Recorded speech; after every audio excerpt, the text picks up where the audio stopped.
So, we're going to show the viewers a graphic right now of the amendments made to the 2025 budget. I want you to explain this. Okay. So let's show this right now. So to the audience, what you're seeing right now, first is the 2025 NEP. That's the first line. Hindi, ganito, Karen. Ipaliwanag mo.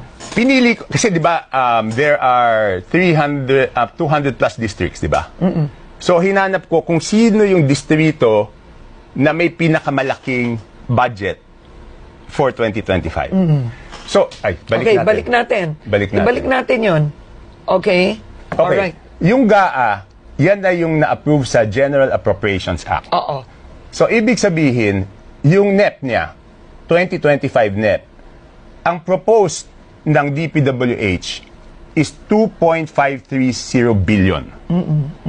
Pero nung lumabas yung GAA, naging 20 billion 999 ang isang 20 billion 999 million ang isang distrito. Nadagdagan siya ng 18 billion 469 million. Isang distrito Isang lang yan? distrito.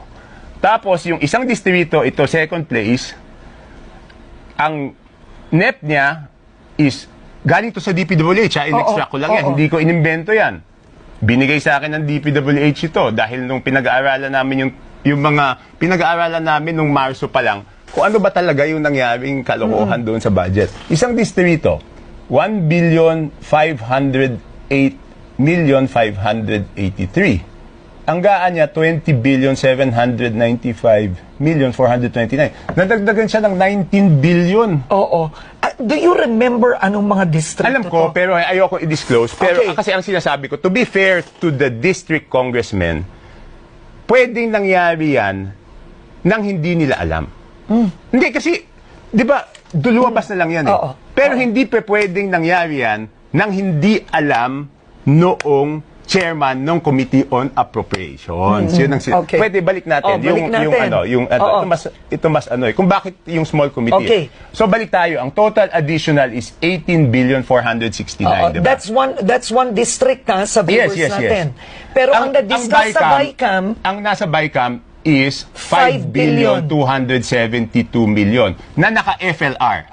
Ibig sabihin, hindi release ni Presidente. So you have to give him credit, di ba? Hindi niya ni-release yung 5.2 billion.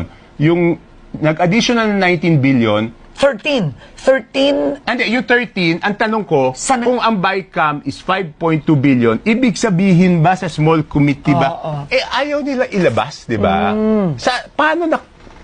Kasi doon sa BICAM records, 5.2 billion lang. So, saan nanggaling yung 13? Sa small committee ba? Okay, question yan. Yung isa naman, ang additional 19,286,846, ang total BICAM is 4,970,179. Hindi rin release ni Presidente yan. So I'm saying, alam ko, nagalit siya kasi hindi nga niya pinapa-release yung mga yan. Ilan magkano ang hindi na-release ng Presidente? Up to July 29, mga 84 billion. Okay, 84 billion. Yeah. So the President didn't release the funds because he is doubtful, suspicious? Hindi, pag-aralan mabuti. Tsaka doubtful.